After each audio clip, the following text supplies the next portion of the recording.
번째, 원하승복 변장엄에 대해서 살펴보도록 하겠습니다. 이 본문에서 가장 중요한 말씀은 복입니다.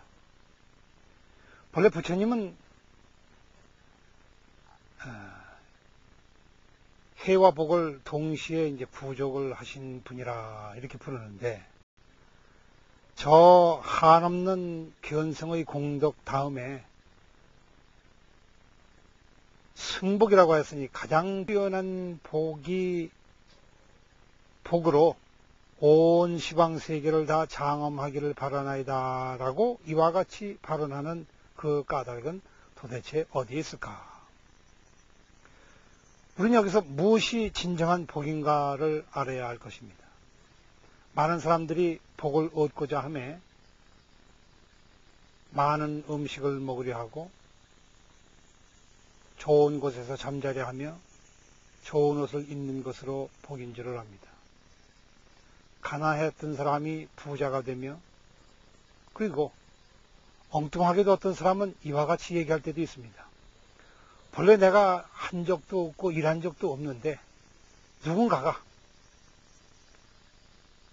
나에게 문득 나를 이쁘다 보고 나를 착하다 보고 나를 선량하다 보아서 많은 돈을 주고 많은 재물을 주며 권력을 주고,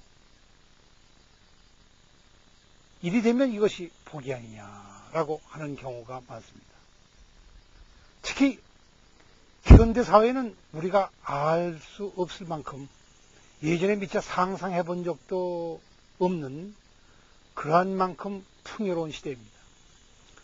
가는 곳마다 먹을 것이 넘쳐 흐릅니다.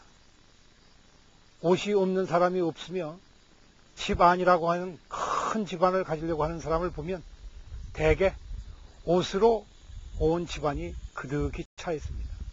그런데도 불구하고 여전히 옷장사는 불황을 타지를 않습니다. 이 사람에게 얼마만큼의 옷을 주어야 복이 있는 것일까요? 저 권력을 탐하는 자는 도대체 어느 지위까지 올라가야 복을 받는 것일까요?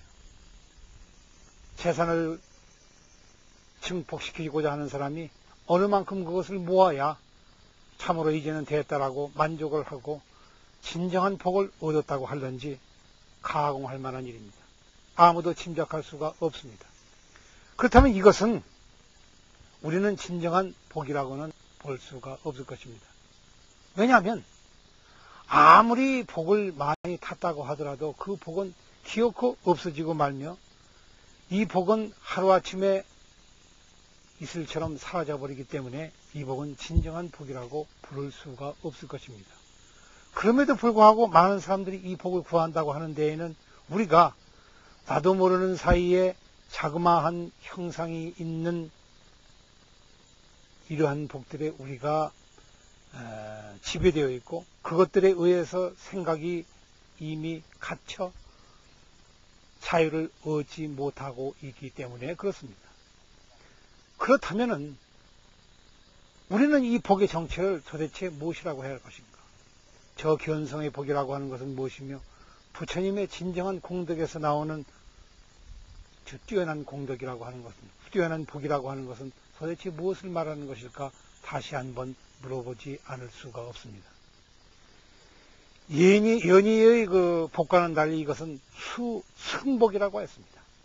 모든 것을 이겨내는 아주 수승한 복이라고 했습니다. 왜냐하면 이것은 배운 바가 없이 알기 때문이요, 주는 바가 없이 받기 때문이요, 가르치는 바가 없이 남을 이롭게 하기 때문이요, 그리고 마음속에 먹은 마음이 있어서 이와 같은 것을 받아야 되겠다, 저런 것은 받지 말아야 되겠다고 하는 가지가지의 고통스러운 선택과 분별과 가식이 그 속에 없을 때에 그것을 복이라고 할 것입니다. 부처님은 한때에는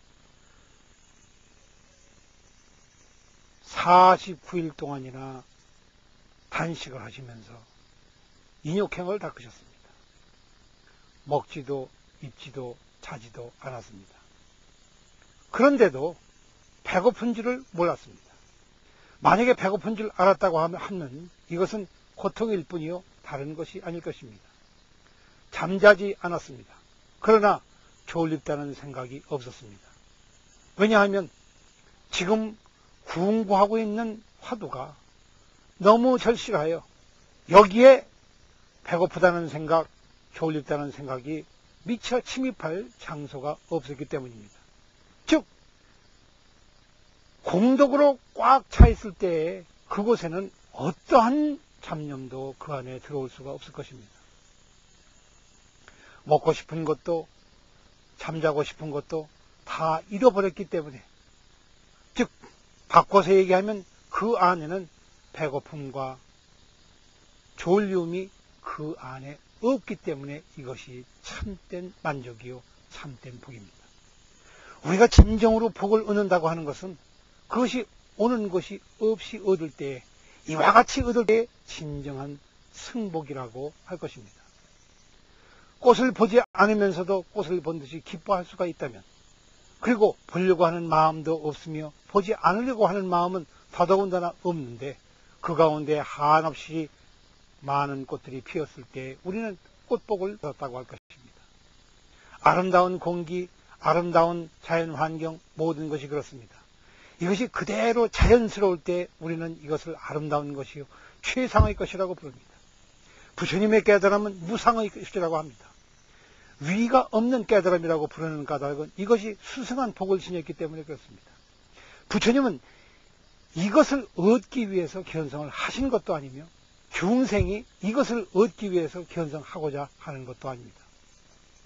이것은 절실한 문제 그 자체이며 문제로부터 나온 적도 없으며, 그렇다고 해서 문제를 내 앞에 놓고 그것과 씨름하기 위해서 가지가지 변계를 쓰는 것도 아니기 때문에 그렇습니다. 계획을 세워서 일을 다루고자 할 때에는 지루함이 있고 괴로움이 있으며 망상이 그 안에 반드시 떠오를 것입니다.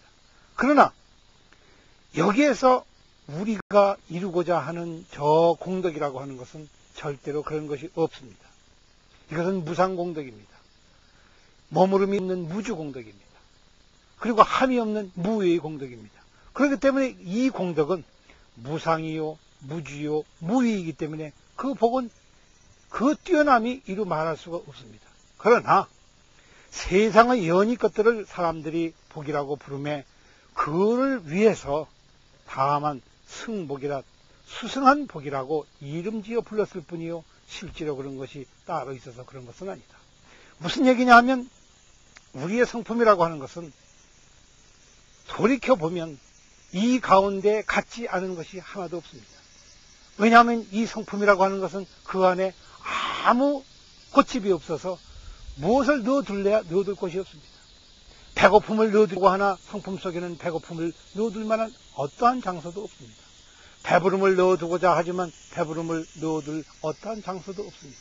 금은보화가 가득하지만은 이 그득한 금은보화를 담아둘 제 성품은 없습니다. 내 팔에 끼었다고 해서 그것이 내 것이 되지 않는 것과 똑같습니다. 사람들이 탐욕에 있을 때는 이 겉에 놔두는 형상에 끄달리지만 일단 막상 그걸 지니고 보면 지녀지지 아니하고 버리려고 해도 또한 버려지지 않을 때에 비로소 제 마음의 복인 줄을 스스로 합니다. 자, 타향에 멀리 떠나온 사람이 먼 하늘을 쳐다보면서 저것이 나의 고향에도 똑같이 내려쬐이는 그 하늘이요, 그 달빛이요, 그 태양이며 그 공기로구나 문득 알아차립니다. 부처님의 공덕은 이와 같은 것입니다. 가장 거룩한 복이 되는 것이요, 가장 아름다운 복이 되는 것이요, 이 아름답다 거룩하다고 하는 것은 내 마음이 그를 쫓아가서 얻은 것이 아니요 성품 가운데 본래 그와 같이 자리 잡고 있는 것이기 때문에, 그리하여 열의 이름처럼 오고 부처님의 이름처럼 당당히 오지만은 온 것이 스스로 없기 때문에 이를 뛰어난 복이 스스로 장엄하여 온 세계를 두루 밝히도다, 이와 같이 말씀하신 것입니다.